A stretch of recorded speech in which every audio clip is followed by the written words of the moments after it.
Deməli, alma ağacının fədakarlığı, sonra küləyin tövsiyə verir, sonra da alma ağacı xoşbəxtliyə çatır. 21-ci sual, nə üçün laqeyd yanaşırdı insanlar? Çünki meyvə dolu budaqları hündürdə idi.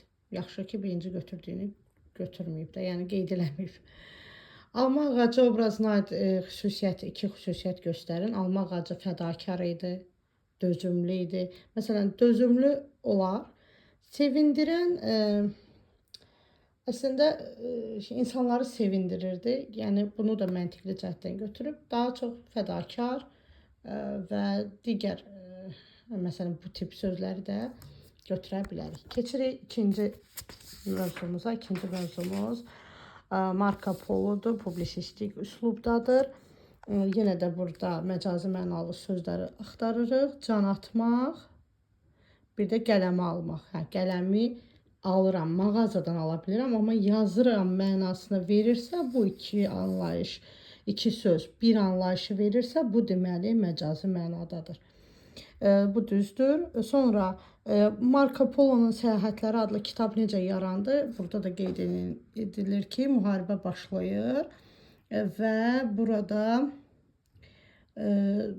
əsir düşür.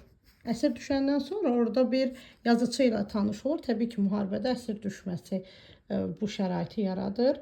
Mətndə qənaətə gəlmək olmaz. Olmaz bu idi ki, Avropada şərq mallarının satışı böyük qazanc gətirdi. Yox, bu olardı. Burada pul məsələsi var idi ki, kağız pul ilk dəfə Avropada istifadə olunmuşdur. Xeyr, burada axı deyir, Marco Polo'nun sayəsində kağız pul, barıt, kompasın ixtirası ilə tanış olur Avropalılar. Sonra keçdi ikinciyə, daha doğrusu 26-ya.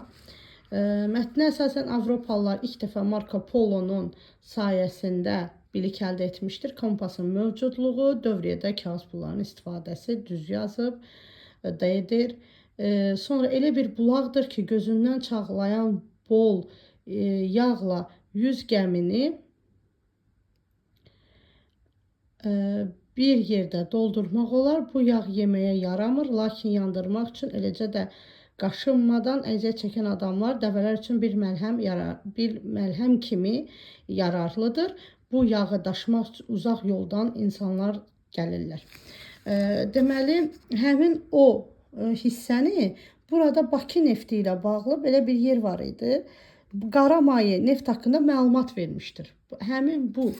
Çünki burada bir dənə neftə aiddir bu. Ona görə də götürürük. Burada səhv götürüblər. Yox, səhv götürmür. Doğru götürüb. 6'dır. Mən bir gördüm. 6'dır. Doğrudur. C'dir. Sonra burada işıq üzü görür. İşıq üzü görmək nəşr olunmaqdır. Bunu bir digər bir mətndə də işləmişdik, amma diqqətsiz yanaşıb. Bu səhvdir. Burada nəşr olunmaq götürülməlidir. Bu səhvdir. Mətndə hansı suala cavab yoxdur? Hansı dünya səyyahları Marco Polo'nun kitabından bəhrələnmişdir? Bəli. Bu yox idi. Və qaldı ki, açıq sualları da mən şəxsən öz şagirdlərimdə təxminən qiymətləndirdim. Dedim ki, əsas cavablar çıxandan sonra bilərik ki, əsas bal